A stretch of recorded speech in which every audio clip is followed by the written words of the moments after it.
नहमदुहु व नुसल्लिम व नुसल्ली अला रसूलिहिल करीम अम्मा बाद। अजीज तलबा तालिबात, अस्सलाम वालेकुम रहमतुल्लाहि व बरकातहू।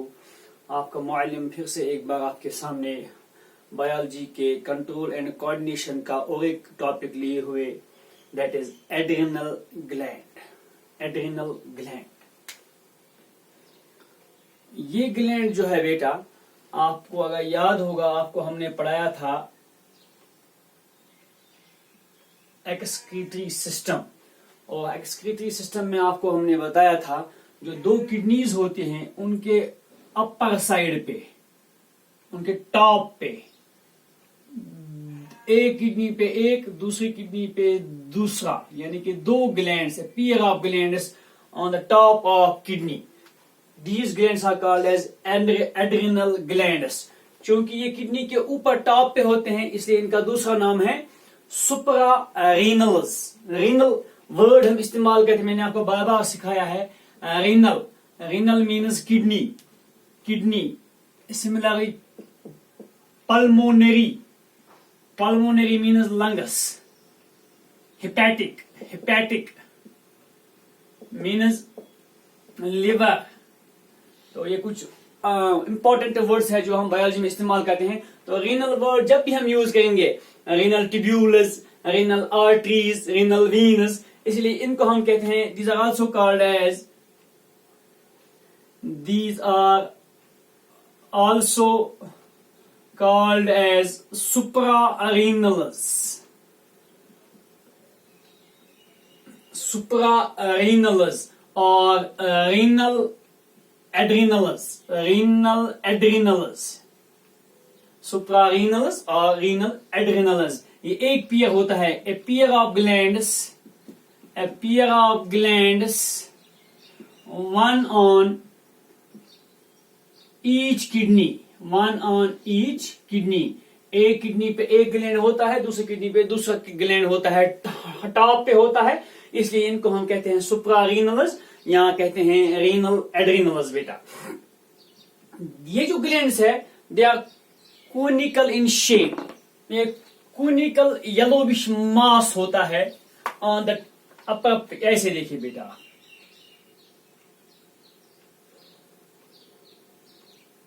ये कोनिकल मास होता है ये, and each adrenal gland is divided into two distinct regions. Two distinct regions होते हैं इसके। ये ऐसे होता है बेटा, ये देखिए आप, इसका रफ डायग्राम जो है आप ऐसे बना सकते हैं। तो आप लिखेंगे each adrenal gland, each adrenal gland is a conical yellowish mass, yellowish mass located on the top of each kidney। Adrenal gland का जो आउटर पोर्शन है, इसको हम कहते हैं एड्रिनल कॉर्टेक्स। एड्रिनल और इनर पोर्शन जो है, इसको हम कहते हैं एड्रिनल मेड्यूला। इनका डिफरेंट ओरिजिन है, इनका डिफरेंट फंक्शन है। एड्रिनल कॉर्टेक्स का अलग काम है, एड्रिनल मेड्यूला का अलग काम है। Each adrenal gland consists of two distinct regions,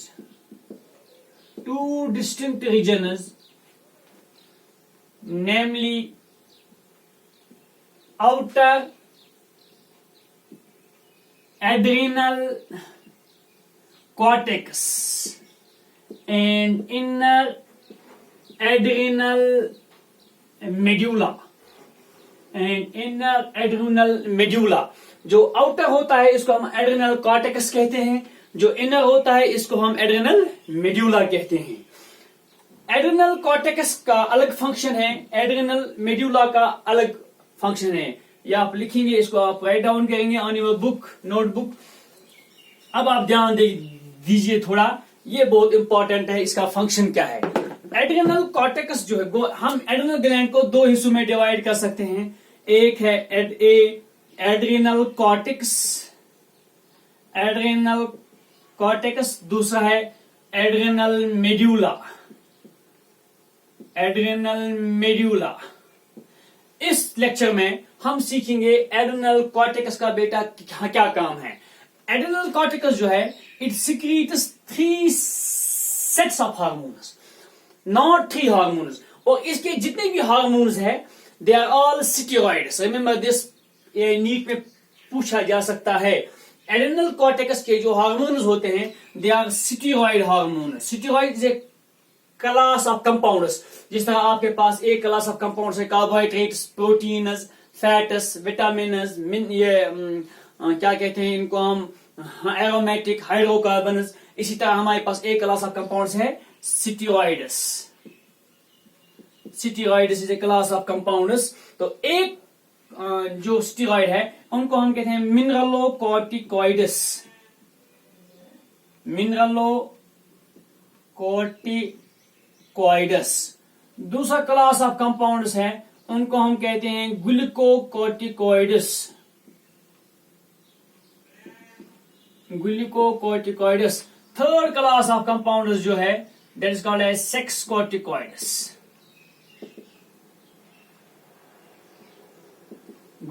mineralocorticoids, glucocorticoids and sex corticoids. These are 3 sets of steroid hormones secreted by adrenal cortex. जी, अब देखिए आप, जो mineralocorticoids है इनका काम जो बॉडी में है, they control mineral metabolism, specially they control amount और concentration of sodium and potassium in the intracellular and extracellular fluid.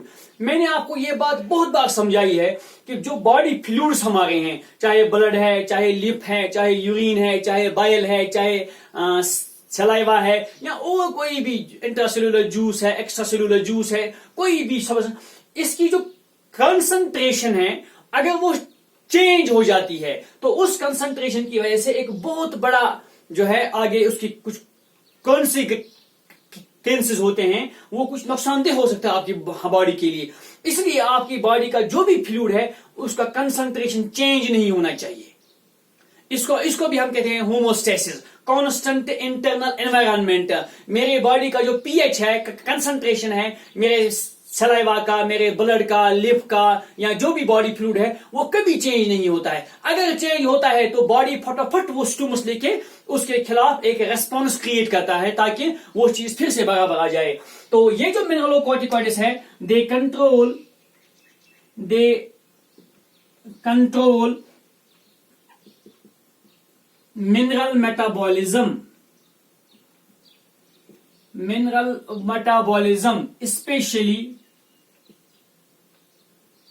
especially concentration of sodium and potassium, K positive and Na positive, in extracellular and intracellular fluids. Mineralocorticoids निकलते हैं उस वक्त बेटा जब body में sodium की concentration fall हो जाती है, बॉडी के किसी फ्लूइड में सोडियम कंसंट्रेशन फॉल हो जाती है, या पोटेशियम कंसंट्रेशन राइज हो जाती है। It is released as a result of fall in sodium positive concentration or rise in K positive concentration। अगर आपको याद होगा थायराइड ग्लैंड कैल्सिटोनिन सिक्रीट करता है, वो कब निकलता है? मैंने अगर दिया जाए राइज इन कैल्शियम, प्लाज्मा के कैल्शियम लेवल जो है जब वो राइज होती है तब निकलता है कैल्सिटोनिन, और जब वो डिक्रीज होती है तो उसका एंटागोनास्टिकली जो फंक्शन हार्मोन करता है उसका नाम है पैराथोमोन, वो निकलता है ताकि कैल्शियम बैलेंस जो है बॉडी में बराबर रहे।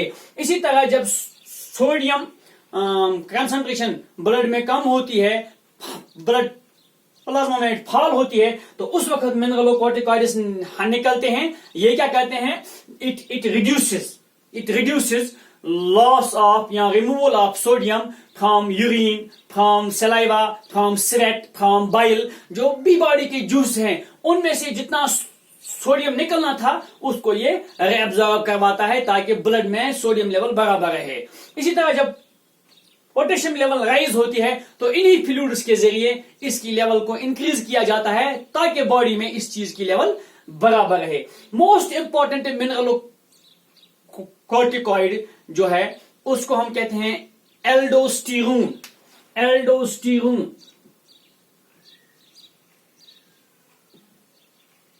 Aldosterone is the most important mineralocorticoid. चूंकि ये साल्ट बैलेंस को रेगुलेट करता है इसलिए हम इसको कहते हैं salt retaining hormone. Salt retaining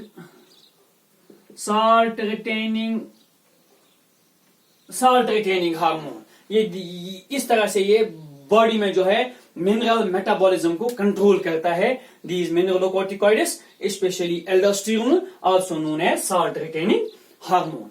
इसके बाद हमारे पास दूसरा सेट ऑफ एसिटिकॉइड हार्मोन्स है सिक्रीटेड फ्रॉम एड्रेनल कॉर्टेक्स। इनको हम कहते हैं बेटा ग्लूकोकॉर्टिकॉइड्स।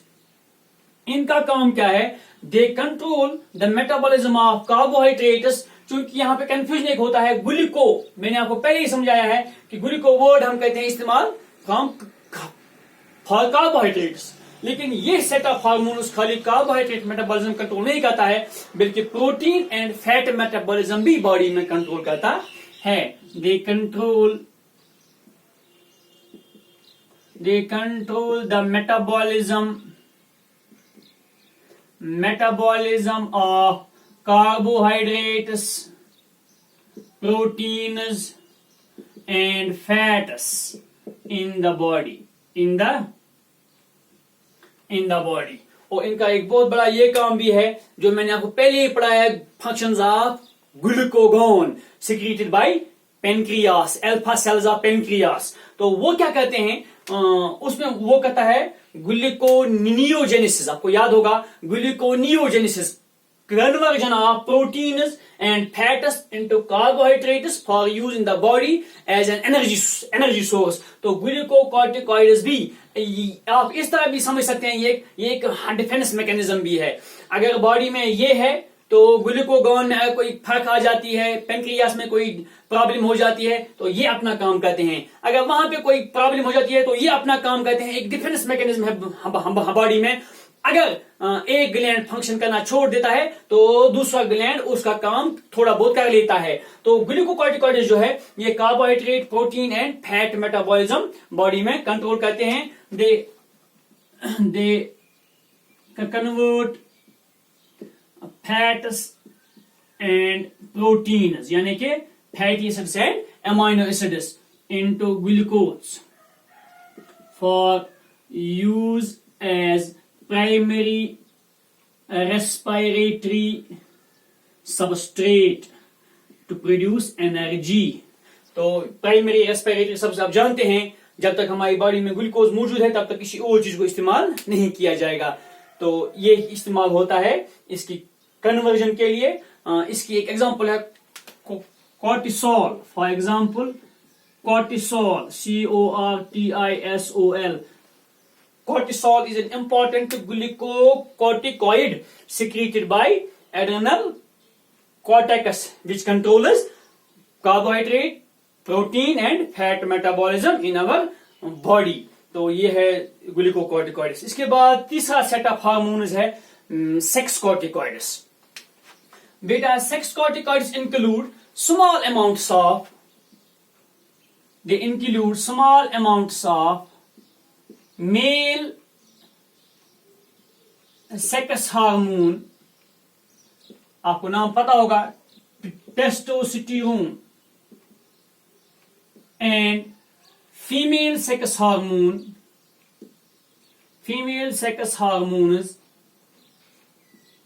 estrogen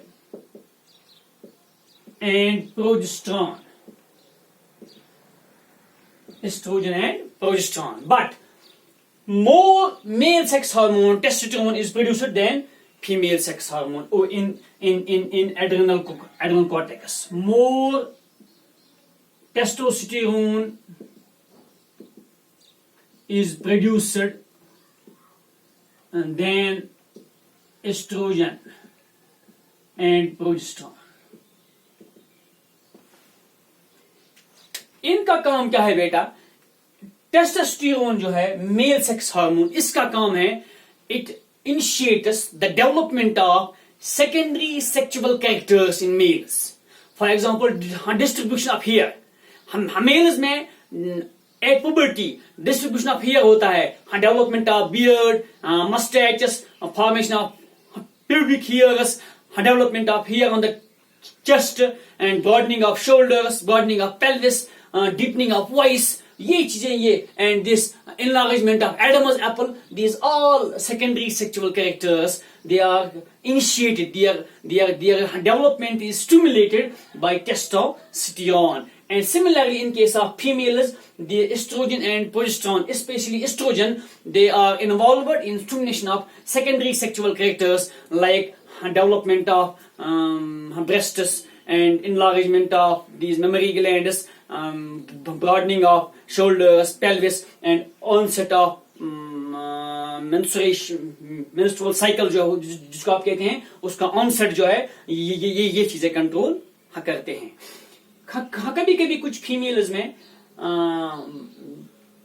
क्योंकि ये एड्रेनल ग्लैंड दोनों में होता है, मेल्स में भी फीमेल्स में भी, तो कभी कभी इसके ये फीमेल्स में भी टेस्टोस्टेरोन प्रोड्यूस कर सकता है, उसको हम कहते हैं एड्रेनल वायरलिज्म. इस सूरत में फीमेल्स को भी चेहरे पे बाल आते हैं, मस्टैच आते हैं, उसको फिर ये एक हार्मोनल डिसऑर्डर है, बड़ी मुश्किल से ठीक होता है. जो भी हार्मोनल डिसऑर्डर है उसको ठीक करने के लिए बहुत ही मेहनत करनी पड़ती है हमारे डॉक्टर साहिबान को, एंडोक्राइनोलॉजिस्ट को एंड स्किन स्पेशलिस्ट को. तो इसके बहुत सारे डिजीज हैं. अगर एड्रेनल ग्लैंड हमारे बॉडी में, ये इतना इंपॉर्टेंट ग्लैंड है, अगर आप इस ग्लैंड को बॉडी से निकाल देते हैं it can lead to death of the individual. इतना इंपॉर्टेंट ग्लैंड है जो इतने सारे काम, ये आप खुद लिखेंगे. टेस्टोस्टेरोन जो है it carries secondary sexual characters की डेवलपमेंट जो है, broadening of shoulders, broadening of pelvis, deepening of voice, enlargement of Adam's apple, distribution of hairs on like development of breast, ये beard, development of mustaches, development of hair on the chest and pubic hairs. वो आप खुद लिखेंगे इनके साथ mails and इनके साथ females जो भी सेकेंडरी सेक्सुअल कैरेक्टर्स है, उनका जो ऑनसेट है, उनका जो इनिशिएशन है, उनका जो स्टिमुलेशन है, वो सेक्स कॉर्टिकॉइड्स कंट्रोल करते हैं. तो इसके साथ आपका एड्रेनल ग्लैंड का एक पार्ट एड्रेनल कॉर्टेक्स मुकम्मल हो जाता है. अगले क्लास में हम पढ़ेंगे इंशाल्लाह एड्रेनल मेडुला. ये भी बहुत ही इंपॉर्टेंट ग्लैंड है. इस ग्लैंड की वजह से एड्रेनल ग्लैंड को कहा जाता है gland of emergency. It is an emergency gland. क्यों? वो आप इंशाल्लाह अगले क्लास में पढ़ेंगे. उम्मीद है कि आपको आज का लेक्चर समझ आया होगा. आप मेरे लेक्चर्स देखिए, कुछ सीखिए, अपना रफ सामने रखिए, फिर लिखिए, इसको पढ़िए, फिर अपनी टेक्स्ट बुक को पढ़िए, अपने रेफरेंस को पढ़िए. इंशाल्लाह मुझे उम्मीद है अल्लाह की ज़ात से कि आपके समझने में बहुत ही सहूलत होगी और आपको जो है थिंग्स जो है अंडरस्टैंड करना आपके लिए आसान हो जाएगा. वस्सलाम अलैकुम व रहमतुल्लाहि व बरकातुहू.